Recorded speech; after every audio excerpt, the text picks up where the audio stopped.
Hi, welcome back to Genius Lounge. I'm your host, Matt Troutman. Airplane mode is intended for just that, when you need to turn off all communication on your phone so that you can fly on an airplane. It severs all connections with cellular, Wi-Fi, and Bluetooth, so you will be completely disconnected when you turn on airplane mode. It's super easy to do, so let's go ahead and get started.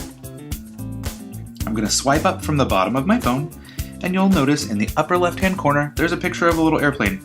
I'm going to tap that, and as I do so, you can see that the cellular antenna turned itself off, and the Wi-Fi and Bluetooth also now have a cross through them, indicating that they are not just disconnected, but they are actually turned off as well.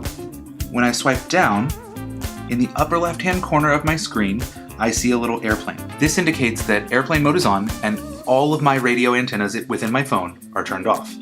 If I would like to turn airplane mode off, all I need to do is swipe back up from the bottom, tap the little image of the airplane, and you'll notice that those icons illuminate as they are coming back online.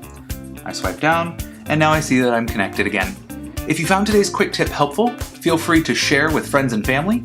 And of course, we'd love it if you'd subscribe to our channel. Just click the little subscribe button, and then of course click the bell to get notifications about when we post new videos. And if you have any feedback for us, please fill out the survey that's in the description of this video. Thank you so much. I'm Matt Troutman. I'll see you next time.